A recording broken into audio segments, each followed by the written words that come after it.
से आपने जो यह अंकित कर दिया है कैप्टन सिकंदर शर्मा की डायरी में, मैं चैलेंज के साथ पूरे दावे के साथ कह सकता हूं कि आए दिन भविष्य में आप जिस रास्ते पर जा रहे हैं, इनके रास्ते कदम पर चलते रहिएगा तो आपको भी सिकंदर शर्मा बनने से कोई नाकालाव नहीं रोक सकता। उसरी की धरती उसरी ऊसर नहीं है, बंजर नहीं है, उपजाऊ है। इस मिट्टी ने कैप्टन सिकंदर शर्मा जैसा माई का लाल आपके सामने, आपका भाई, आपके चाचा आपके बीच आए। इन्होंने 32 साल तक लगातार सीमा पर रह करके सीने के सामने तोपों की गड़गड़ाहट को सुनाया, धमकाया, डराया, पता नहीं कितनों को सीमा से उल्टे पांव वापस कर दिया। दोस्तों, इसे सीख लेनी है। आज आपके बीच वो सारी बातें कैप्टन सिकंदर शर्मा आपके बीच रखेंगे।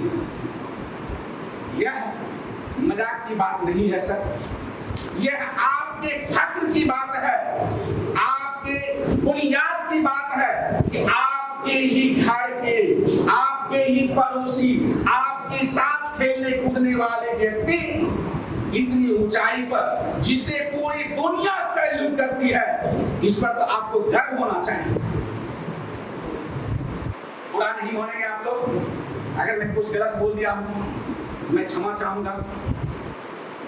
मुझे लगा सर ने आज केवल नवयुवकों का आह्वान किया, नवयुवकों का, और उसने भी खास करके उन नवयुवकों का जो तैयारी कर रहे हैं। किसकी तैयारी कर रहे हैं? मैट्रिक की, इंटर की? नहीं। किसकी तैयारी कर रहे हैं? फौज में जाने की तैयारी कर रहे हैं। मैं देखता हूं, प्रत्येक दिन मैं देखता हूं, सुबह सुबह टोलियों की टोलियां निकलती है, थप थप की आवाज होती है, झनझन की आवाज होती है, दौड़ लगाते हैं। मैं समझ जाता हूं ये कैप्टन साहब का काफिला जा रहा है। निश्चित रूप से कैप्टन साहब के कामल निश्चित रूप से उसी धरती से सजेगी और यह उनका पटना में दिल्ली तक जाएगा। आज पार्टियों की दौड़ चली, नई नई पार्टियां कुकुर मुक्ता की तरह पैदा हो रही है, नई नई प्रलोभन लेकर के आपके बीच, डमरू बजा बजा करके नई नई मंत्र लेकर के आपके बीच आ रही है, प्रलोभन देकर के। आप अपने कलेजे पर हाथ रख करके गौर से सोचेंगे, अभी वक्त आ गया है सर। कब जवाब देंगे उसको? कब जवाब देंगे उसको? आदरणीय जिला अध्यक्ष महोदय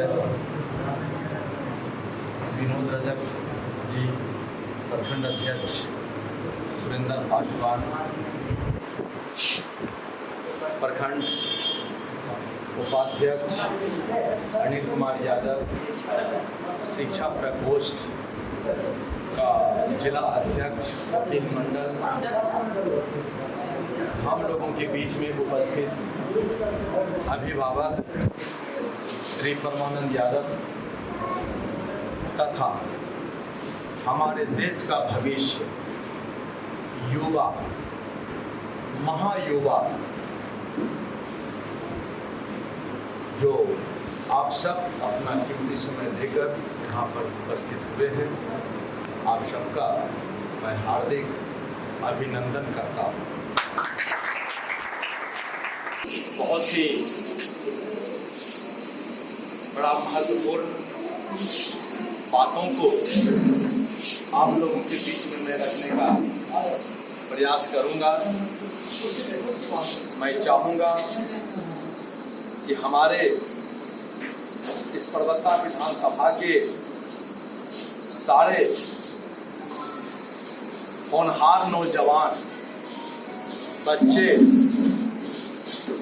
हमारे ही तरह हमसे भी आगे बुलंद ऊंचाइयों पर जाके देश की सेवा करने में अपना योगदान प्रदान करें। मैं चाहूंगा कि इस पवित्र पावन स्थल से हमारा ये कल का होनहार युवा देश के काम आए, समाज के काम आए। देश के काम आने के लिए, समाज के काम आने के लिए कुछ एक तकनीकी शिक्षा की आवश्यकताएं होती है, कुछ एक तैयारी की आवश्यकता होती है। आजकल हर एक जगह पर सेवा में, सरकारी सेवा में जाने के लिए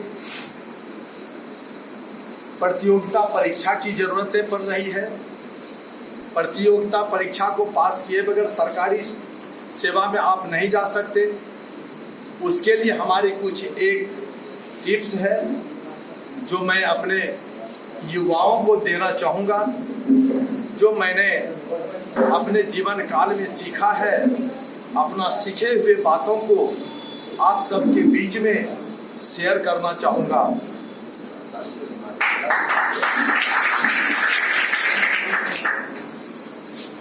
मैं वो कुछ एक चीज आप लोगों के बीच में शेयर करूंगा, जिन बातों को सुनकर आप लोग आगे की भरपूर तैयारी कर सकें और किसी भी प्रतियोगिता परीक्षा में जाएं तो वहां से विफल ना आ सकें। देखिए, मेरा सबसे बड़ा मूल कारण है आपके इस राजनीतिक के फील्ड में आने का, कि आज जो मैं इतना दिन से देख रहा हूं बेरोजगारी की समस्याएं, आज तक जितना भी सरकार बनी, जितने भी नेता बने, सब व्यक्तिगत स्वार्थ के लिए बनते चले गए। लेकिन किसी ने इन बातों का ध्यान नहीं दिया कि आज आने वाले जो हमारे युवा पीढ़ी है, उनकी बेरोजगारी की समस्या का निदान कैसे होगा। कागजों में, वर्चुअल रैलियों में बहुत तरह की ऊंची नीची बातें सुनाई जा रही है कि मैं जनता के लिए किया, मैं जनता के लिए वो किया, मैं युवाओं के लिए ये किया, किसानों के लिए ये किया। हकीकत में वो चीज आप लोगों के बीच, आपके पास है नहीं। मेरा बड़ा ही खास महत्व है कि मैं आप लोगों के साथ अपना बात को शेयर करूं। सबसे पहला मुद्दा मेरा ये है कि मैं अपने बेरोजगारी को कैसे दूर करूं। रोजगार है तो सब कुछ है, रोजगार नहीं है तो कुछ भी नहीं है। हाथ में पैसा है तो मॉल और सिनेमा, घर है, बाजार है, दुकान है। पैसा नहीं है तो कुछ भी नहीं है। घर में बैठे बैठे सिर्फ समय को काटने का काम ही कर सकते हैं, लेकिन पैसा के लिए आपको बहुत सारी चीजें करनी पड़ेंगे जो कि आपके बीच में। सरकार चाहे किसी की भी बने, मैं वो गुण देना चाहता हूं कि मेरे इन बातों को सुन करके आप लोग स्वयं अपने पांव पर खड़ा उतरेंगे। आपको किसी सरकार से मदद लेने की जरूरत नहीं है। एमपी एमएलए अपना खैरात अपने पास रखें, परंतु आपको दोनों टांगों में ताकत देने की जरूरत है। डोज की जरूरत है, जो कि कोई नेता अभिनेता देना नहीं चाहता है। आज अगर आपको स्ट्रॉन्ग कर देगा तो आप सारे के सारे नेता बन जाओगे। फिर वैसे वैसे महान हस्ती को वोट कौन करेगा, उसके पीछे कौन घूमेगा।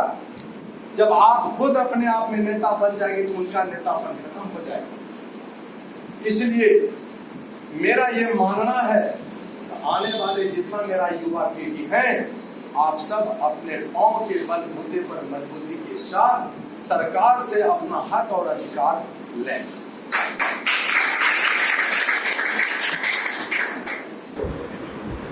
शिक्षा के क्षेत्र में सबसे पहला कदम मेरा ये है, मैं अपने पार्टी में भी कह दिया हूं, सिर्फ आप हमें सपोर्ट करेंगे।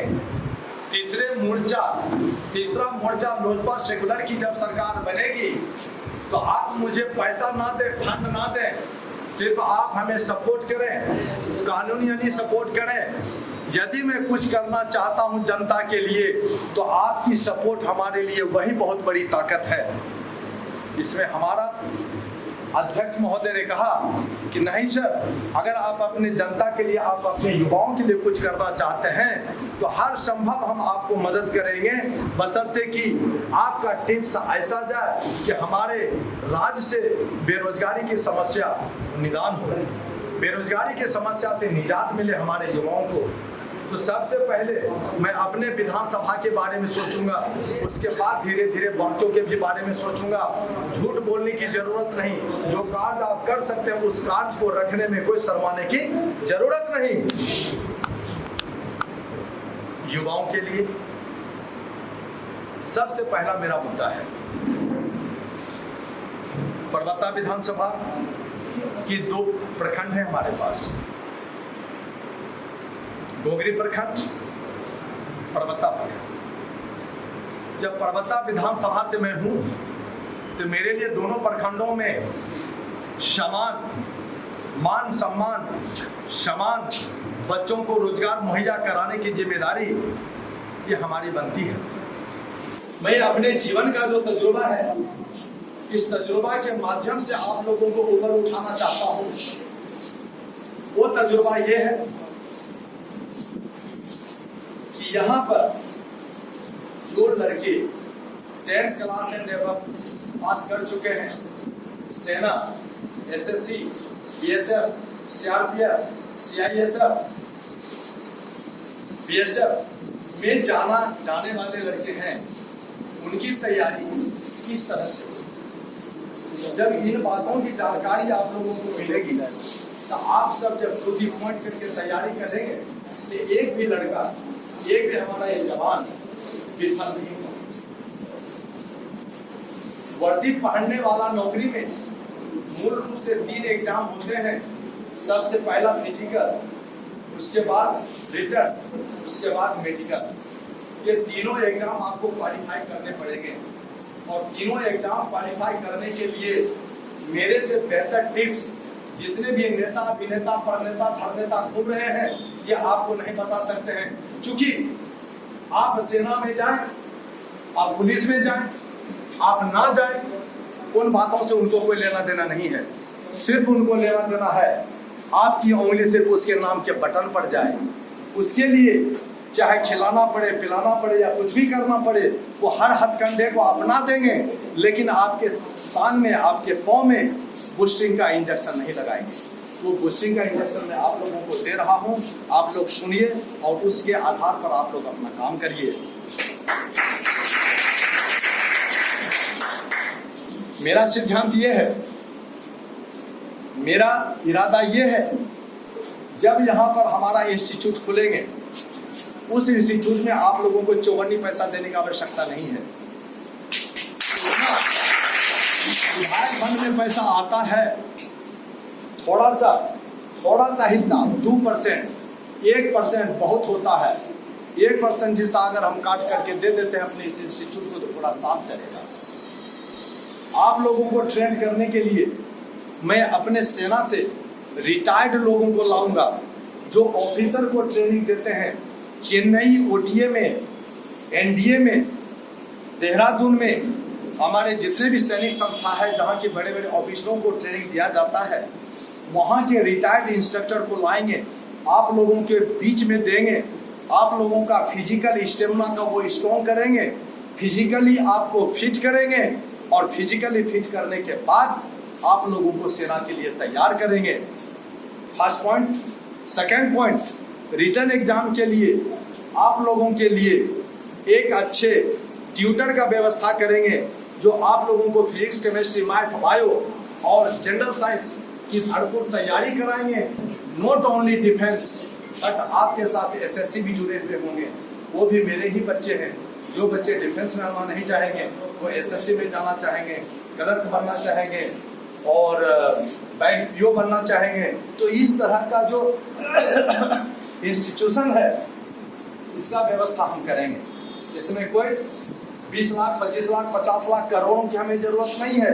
बस थोड़ा सा धनराशि लगाएंगे, हमारा दोनों जगह पर इंस्टीट्यूट इस्टेब्लिश हो गए और वहां पर आप लोगों को ट्रेनिंग दे करके सेना के लिए, एसएससी के लिए, बाकी चीजों के लिए तैयार करके मैं आप लोगों को उस काम के लिए भेजूंगा। नेक्स्ट एग्जाम आ जाता है मेडिकल। मेडिकल के लिए हम अपने सेना में वहाँ के डॉक्टरों से बातचीत करेंगे। अच्छा काम करने के लिए कोई भी आदमी पीछे नहीं हटते हैं। सेना के सभी ऑफिसर जो हैं वो भी अगर हम अच्छा काम करना चाहेंगे हमें सपोर्ट करेंगे, क्योंकि वो भी इस देश के हैं, आप बच्चे भी इस देश के हो।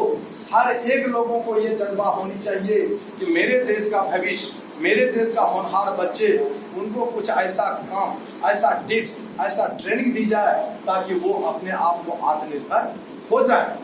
हर एक लोगों के माता पिता ये चाहते हैं कि मेरे बच्चे आत्मनिर्भर हो। आत्मनिर्भर कराने के लिए लाखों लाख रुपया खर्चा करके बच्चों को तैयार करवाते हैं, लेकिन जहां पैसा खर्च होता है सभी के अभिभावक इतने स्ट्रॉन्ग नहीं है कि लगातार 2-2 साल 3-3 साल आप लोगों को तैयारी करवा सके। और अंततोगत्वा क्या होता है, लाख रुपया खर्चा करने के बावजूद भी आप उतना प्रशिक्षण नहीं ले पाते हैं, आप उतना अपना आपको ट्रेनिंग नहीं ले पाते हैं, जिसकी वजह से कि आप 1 से 2 बार भर्ती के लिए जाते हैं या एग्जाम में बैठते हैं, फिर हो जाता है दोबारा साहस नहीं करते हैं कि मैं दोबारा उस लाइन में जाऊं, और फिर लास्ट में क्या होता है, वो बच्चे अपना घास भूसा किसानी में आकर के फिर से जीवन यापन शुरू कर देते हैं। परंतु मेरा ये उद्देश्य नहीं होगा। जब फ्री ऑफ कॉस्ट में हम आपको ट्रेनिंग देंगे, जब तक आप भर्ती नहीं हो जाते, जब तक आप एसएससी में ज्वाइन नहीं कर लेते, जब तक आपके फाइनल रिजल्ट नहीं आ जाती, तब तक हम आप लोगों को ट्रेनिंग देते रहेंगे। और मैं चाहूंगा कि आप लोग अधिक से अधिक सीट जीत करके आए, अधिक से अधिक जगह को कवर करें, और हर साल हमारे विधानसभा से कम 100 लड़के अपने अपने सरकारी दौर में जाएं। फौजी कभी भी भीख नहीं मांगती, और ना मैं आज मांग रहा हूँ, ना मैं भविष्य में मांगूंगा।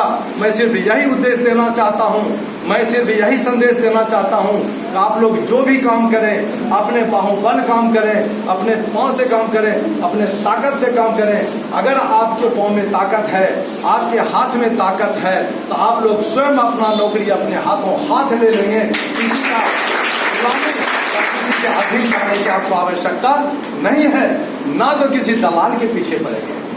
किसी दलाल को बुलाने की जरूरत नहीं है, किसी को पैसा देने के प्रलोभन की जरूरत है।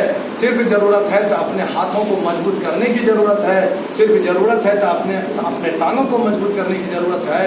उसके लिए सिर्फ आप नहीं, आपके पीठ पर कैप्टन सिकंदर कुमार शर्मा खड़ा है, और आपको अपने आशीर्वाद से नाम की अभिलाषा लेकर के आप इस सभा में बैठे हैं, इस मीटिंग में बैठे हैं। आज के मीटिंग का मेरा मेन आयोजन यही था कि कम से कम हम अपने बच्चों को वो टिप्स दें। किसी भी एग्जाम के लिए भरपूर तैयारी की आवश्यकता होती है, और वो तैयारी आप तब कर सकते हैं जब कोई तैयारी कराने वाले आपके साथ होंगे। अपने आप तैयारी कर नहीं सकते। यहाँ के बच्चे पटना जाते हैं, वहाँ पर तैयारी करते हैं, लाखों लाख रुपया इंस्टीट्यूट वाले को देकर के आते हैं, फेल हो जाता है, क्लास समाप्त हो जाती है, दोबारा पूछने जाते हैं, बोलता है कि मुझे फिर से दोबारा आपको एडमिशन कराने पड़ेंगे, अगेन फी जमा करना पड़ेगा, तब मैं आगे का को बताऊंगा, अन्यथा नहीं। जिस दिन आपका फीस का क्राइटेरिया खत्म, उस रोज के बाद आपके लिए वो इंस्टीट्यूट जहाँ का आप ट्रेनिंग ले रहे हैं उसका दरवाजा भी बंद। तो ऐसी बातें नहीं होगी। यहाँ जो भी हम व्यवस्था करेंगे, आपकी व्यवस्था होगी, आप लोगों के लिए व्यवस्था होगी, और आप लोग अपने उस व्यवस्था का भरपूर फायदा उठाएंगे, और उस व्यवस्था का फायदा उठा करके अपने रोजी रोटी में जाने का प्रयास करेंगे। ये पॉलिटेक्निक कॉलेज घर के बगल में, पैरा मेडिकल घर के बगल में, ब्लॉक उसके घर के बगल में, क्यों सब के सब उठ करके वहीं जाएगा क्या? गोगड़ी में जरूरत नहीं है क्या? वो कौन लाएगा?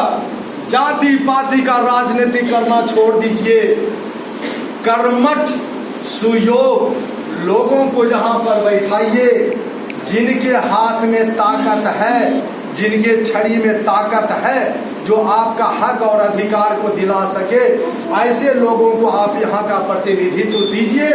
जात पात को छोड़िए, तभी आप सबका कल्याण होगा। नहीं तो जैसे कीड़े मकोड़ों की तरह आप लोग जी रहे हैं, इसी तरह से जीते रहेंगे। और इस जिंदगी को त्यागना है तो नई राजनीतिक खंभे को खड़ा करना है। अगर इन तरह के जिंदगी को छोड़ना है तो उन कर्मठ व्यक्ति को अपना प्रतिनिधित्व देना है, जो आपके लिए कुछ कर सके, समाज के लिए कुछ कर सके, परिवार के लिए कुछ कर सके।